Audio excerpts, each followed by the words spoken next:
மூடி நாம் ஜெபிப்போம். எங்களை நேசிக்கிற நல்ல தகப்பனே, நீர் எங்களோடு இடைபடுகிற ஒரு கர்த்தரப்பா. எங்களோடு பேசும். நீர் சிலுவையில் 2வது வார்த்தை சொன்னதின் அர்த்தத்தின் ஆழத்தை எங்களுக்கு நீர் கற்றுத்தாரும். பெரிய காரியங்களை செய்யும். மீட்பெரும் இரட்சகருமாகிய இயேசு கிறிஸ்துவின் மூலம் ஜெபம் கேளும் எங்கள் ஜீவனுள்ள நல்ல பிதாவே, ஆமேன். சிலுவையிலே நம் தேவனாகிய கர்த்தர் சொன்ன 2வது வார்த்தை லூக்கா அதே அதிகாரம் 23ஆம் அதிகாரம் 43ஆம் வசனம். இயேசு அவனை நோக்கி, இன்றைக்கு நீ என்னுடனே கூட பரதேசியில் இருப்பாய் என்று மெய்யாகவே உனக்கு சொல்லுகிறேன். எனக்கு அருமையானவர்களே, ஒரு 2 கள்ளர்கள் மத்தியிலே அவர் அறையப்பட்டார். ஆமேன், ஆமேன். நம்ம அந்த காரியத்தை நம்ம கொஞ்சம் முன்னாடி வாசித்தா நமக்கு தெரியும். ஆமேன். 36ஆம் வசனத்திலிருந்து வாசிக்கிறேன். போர்ச்சேவகரும் அவரிடத்தில் சேர்ந்து அவருக்கு காடியை கொடுத்து, நீ யூதரின் ராஜாவானால் உன்னை ரட்சித்துக்கொள் என்று அவரை பரியாசம் பண்ணினார்கள். இவன் யூதருடைய ராஜா என்று கிரேக்குலத்தின் எபிரேயோ எழுத்துகளில் எழுதி அவருக்கு மேலாக வைக்கப்பட்டது. யூதருடைய ராஜா என்று எழுதி வச்சிருக்கிறாங்க. அன்றியும் சிலுவையில் அறையப்பட்டிருந்த குற்றவாளிகளில் ஒருவன், நீ கிறிஸ்துவானால் உன்னை எங்களை ரட்சித்துக்கொள் என்று அவரை இகழ்ந்தான். மற்றவன் அவனை நோக்கி, இந்த ஆக்கினைக்குட்பட்டதாய் இருந்தும் தேவனுக்கு நீ பயப்படுகிறதில்லையோ? நாமோ நியாயப்படி தண்டிக்கப்படுகிறோம்.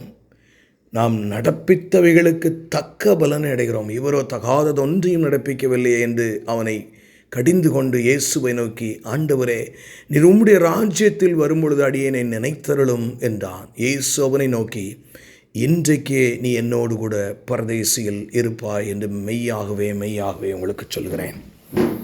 அதாவது இன்றைய மத சூழ்நிலையை நான் இதில் உங்களுக்கு ஒரு படம் பிடித்து காட்ட விரும்புகிறேன். வேறு ஒரு மத சூழ்நிலையாக இருக்குமானால் வைங்களேன். ஏன்னா கிறிஸ்தவம் ஒரு மதமே இல்லை, அது ஒரு மார்க்கம், போகட்டும். இருந்தால் மிச்ச எல்லா மதங்களிலும் என்ன சொல்லப்படுகிறது என்றால், அதாவது எந்த ஒரு மதத்தில் எடுத்தாலும் அவர்கள் நிறைய நன்மை செய்ய வேண்டும், கிரியைகள் செய்ய வேண்டும்.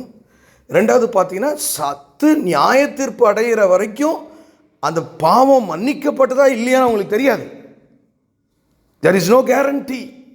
ஆனால் இந்த கள்ளனுடைய வாழ்க்கையில் நாம் பார்க்க வேண்டிய காரியம், அவன் உயிரோடு இருக்கும் பொழுதே தான் பாவி என்று அவன் உணர்ந்ததின் நிமித்தமாய், மனம் திரும்புதலின் நிமித்தமாய், எந்த கிரியையும் அவன் செய்யாது சிலுவையிலே ஆணிகளினால் கடாவப்பட்டு எந்த நன்மையும் அவனால் அதுக்கப்புறம் செய்ய முடியல. ஆனால் அவன் இருதயத்தில் மனம் திரும்ப மட்டும்தான் முடிஞ்சு, தனக்கு உண்டான ஃப்ரீ வில் அதை தேவனுடைய அந்த எதிர்கால ராஜ்யத்திலே அவன் இணைத்து கொண்ட பொழுது அவனுக்கு மன்னிப்பை பெற்றது மாத்திரமல்லாமல் பரலோக வாழ்வையும் பெறுகிறான். ஹல்லேலூயா, ஆமென், ஆமென். பிரியமானவர்களே, எல்லா மதத்திலும் சால்வேஷன் ஸ்டார்ட்ஸ் ஆஃப்டர் டெத். அதுதான் அவங்களுடைய நம்பிக்கை. But in Christendom, in Christianity, salvation starts at the beginning. Hallelujah, amen, amen, hallelujah. ரட்சிப்பு முதலாவது கொடுக்கப்படுகிறது பிரியமானவர்களே. ஹல்லேலூயா, ஆமென், ஆமென், ஆமென். மரணம் எண்டு வரைக்கும் இல்லை.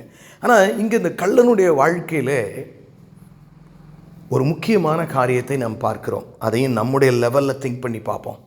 அதாவது என்ன சொல்கிறான், ஆண்டவரே என்னை மன்னிச்சிடும், உம்முடைய ராஜ்யத்தில் நீர் வரும்பொழுது, it's all words of faith. ஏன்னா அவன் விசுவாசிக்கிறான் அவனுடைய ராஜ்யம் வரும். அப்போ அவன் நினச்சது இன்னும் ஒரு 2000 வருஷம் கழித்து அவருடைய ராஜ்யம் வரும்போது கூட நீங்கள் என்னை நினச்சி என்னை கூப்பிடுங்க அப்படின்னு. ஏன்னா ஒரு யூதனாக இருக்கக்கூடும். ஏன்னா அதனால தான் அவன் எல்லா பாரம்பரியத்தையும் தெளிவாக சொல்கிறான். அவன் எல்லா ரிலீஜியஸ் இதையும் அவன் சொல்கிறான். அதனால் கண்டிப்பாக அவன் யூதனாகத்தான் இருக்க வேண்டும் என்று நான் விசுவாசிக்கிறேன். அப்படி அது விசுவாச வார்த்தையை சொல்லுகிறான். இங்கே நல்ல கவனிங்க பிரியமானவர்களே, ரொம்ப ஒரு முக்கியமான காரியம். நம்மளை லைஃப்பை எடுத்துக்கிட்டோம்னா இன்றைக்கி என்ன நடக்குது அப்படின்னு எடுத்துக்கிட்டிங்கன்னா, நிறைய பேர் கஷ்டப்படும் போது ஒருவேளை நான் முந்தி செஞ்ச அந்த பாவத்தினுடைய தண்டனையாக தான் இது இருக்குமோ அப்படின்னு நம்ம நினைக்கிறோம். ஆனால் வேதம் என்ன சொல்லுகிறது? ஹல்லேலூயா. நான் ஏற்கனவே அந்த வசனத்தை முதல் செய்தியில் உங்களுக்கு காண்பித்தேன். இப்பொழுது நான் அது வாசித்து காட்டினால் நலமாக இருக்கும் என்று நான் நினைக்கிறேன். 1 யோவானின் புஸ்தகத்துக்கு நேராய் நான் உங்களை எடுத்து செல்ல நான் விரும்புகிறேன். 1 யோவானின் புஸ்தகம் 1ஆம் அதிகாரம் 9ஆம் வசனம். 1 யோவான் 1:9. நம்முடைய பாவங்களை நாம் அறிக்கையிட்டால் பாவங்களை நமக்கு மன்னித்து எல்லா அநியாயத்தையும் நீக்கி நம்மை சுத்திகரிப்பதற்கு அவர் உண்மையும் நீதியும் உள்ளவராய் இருக்கிறார். உங்களுடைய வாலிப வயசுலையோ இல்லைனா ஒரு உறவினர் மத்தியில் ஏதாவது ஒரு பாவம் செஞ்சிட்டீங்கன்னு வைங்களேன். அப்போ நீங்கள் மனஸ்தாபப்பட்டு மனம் திரும்பி பாவ அறிக்கை செய்யணும்னு நான் ஏற்கனவே உங்களுக்கு கற்றுக் கொடுத்துட்டேன். நீங்கள் பாவ அறிக்கை செய்கிறத ரெகுலர் ரொட்டீனாக நம்ம வச்சுருக்கணும். ஆமேன். அது நம்மையே தாழ்மைப்படுத்துகிற ஒரு காரியம். அப்படி பாவ அறிக்கை பண்ண உடனேயே இம்மீடியட்டாக நீங்கள் ஒரு கன்க்ளூஷனுக்கு வரணும். அது என்ன கன்க்ளூஷனா? என் பாவம் மன்னிக்கப்பட்டாயிற்று. இனிமே தேவன்கிட்ட கேட்டால் கூட என் பாவம் அவருக்கு தெரியாது.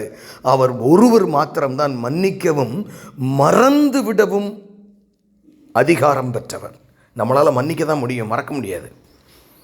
ஆமேன். அப்போ நீங்கள் ஒரு காரியத்தை நான் ஒரு தடவை ஏன்னா அடுத்து ஏதாவது ஒரு பிரச்சனை வரும்போது நம்ம பிசாசு என்ன சொல்லுவோம் அவங்ககிட்ட, நீ என்னதான் இருந்தாலும் அன்றைக்கி பயங்கரமான ஒரு செயலை செஞ்சிட்டல்ல, அதுக்கு எப்படி அவர் எப்படினாலும் 4ஆம் 5ஆம் தலைமுறை வரைக்கும் விசாரிக்கிறவர் அவர். இதெல்லாம் மனம் திரும்பாத கேட்டகரிஸ்க்கு. அப்போது நம்ம மனம் திரும்பும் பொழுது அவர் அதை மன்னிப்பதற்கு உண்மையும் நீதியும் உள்ளவராய் இருக்கிறார். ஹல்லேலூயா. 2வது, இந்த கள்ளனுடைய வாழ்க்கையில் ஒரு காரியத்தை நீங்கள் ஆழமாக கற்றுக்கொள்ள வேண்டும். சரி, இவனுடைய பாவம் மன்னிக்கப்பட்டுச்சுல, எல்லாரும் ஒத்துக்கிறீங்களே? எல்லாரும் ஒத்துக்கிட்டீங்களே? இதில் அவன் கள்ளனுடைய பாவம் மன்னிக்கப்பட்டுச்சா படலையா? பட்டுச்சு. பாவம் மன்னிக்கப்பட்டுச்சு. ஆனால் அவனால் சிலுவையிலேருந்து இறங்க முடியல. He still suffered.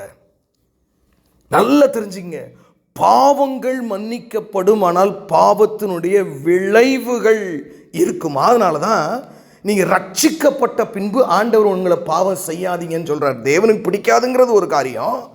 2வது, அது உனக்கு தீமையை கொண்டு வரும். நீ பொய் சொன்னா ஆண்டவர் சொல்கிறார்ல காயின்ட்ட, நீ நன்மை செய்தால் உனக்கு மேன்மை இல்லையோ, உன் பாவம் உன் வாசப்படியிலே படுத்திருக்கும். Sin has a consequences. அதாவது ஒரு ஒரு ஒரு ஒரு மாதிரியான ஒரு உதாரணத்தையே சொல்கிறேன். சிலுவை தியானத்தில் ஒருவேளை அது சொல்லக்கூடாத உதாரணமாக இருக்கலாம், நீங்கள் புரிகிறதுக்காக சொல்கிறேன். ஒரு 16 வயசு பெண் இருக்கிறாள்னு வச்சுக்கோ. வெர்ஜின் அப்படின்னு சொல்லுவாங்க பெண்கள் இடத்துல பார்க்கும். வெர்ஜின், ஆணை அறியாத ஒரு பெண். ஏதோ ஒரு காரணத்தினால ஒரு ஆணோடு தொடர்பு கொண்டு வெர்ஜினிட்டி இழந்துட்டா. ஆனால் அதுக்கப்புறம் அவர் ரட்சிக்கப்படுறா. தேவனோட மன்னிச்சுறாரு, பரிசுத்த ஆவியானவர் கொடுக்குறாரு, அவர் அபிஷேகிக்கிறாரு, 9 வரங்களை தந்துடுறாரு, தீர்க்கதரிசியை மாற்றுறாரு, எடுத்து பயன்படுத்துகிறாரு, ஆசீர்வதிக்கிறாரு. எல்லாமே உண்மை. ஆனால் அவர் வெர்ஜினிட்டியை இழந்தது தான். The consequences will still remain. ஆகவே இனிமேல் நீங்கள் பாவம் செய்யும் பொழுது கள்ளனை நோக்கி பாருங்கள். கர்த்தர் பாவத்தை மன்னித்தார், மோட்ச வாழ்வை கொடுத்தார். ஆனாலும் நிறைய பேர் சுதந்திரமாக வெளியில் தெரிஞ்சுக்கிட்டு இருந்தாங்க, இவனால் வர முடியலைங்க. Sin has a consequence. ரொம்ப ஆழமாய் சிந்திக்க வேண்டிய காரியம் பிரியமானவர்களே. It might bring consequences. So நம்ம கவனமாக இருக்க வேண்டும். போகட்டும், இப்போ ஆவிக்குரிய லெவலுக்குள்ள அந்த ஏசாமி என்ன சொல்கிறாருங்கிற அந்த காரியத்திற்கு நேராக நாம் கடந்து செல்வோம். எனக்கு அருமையான ஆண்டவர் மிக ஆழமான ஒரு காரியத்தை அங்கே சொல்கிறார். இது பயங்கரமான ஆழமான ஸ்பிரிச்சுவல் சிக்னிஃபிகன்ஸ். ஆமேன். ரொம்ப ஆழமான ஒரு காரியத்தை ஆண்டவர் சொல்கிறார். என்ன சொல்கிறாரு? இயேசுவனை நோக்கி, இன்றைக்கு நீ, நாளைக்கு இல்லை, என்னுடனே கூட, சூப்பர், அவரோட கூட நினைஞ்சிடலாம், பரதேசியில் இருப்ப. இதுங்க என்னங்க பரதேசி? இது ஏதோ அவர் இருக்கு. ஏன்னா ஏசாமி எப்போ பரலோக ராஜ்யத்துக்கு போகிறாரு? 500 பேருக்கும் உள்ள ஜனங்களுக்கு தரிசனமாகி எல்லாரையும் முடிச்சுட்டு தான் பரமேறி போகிறார்.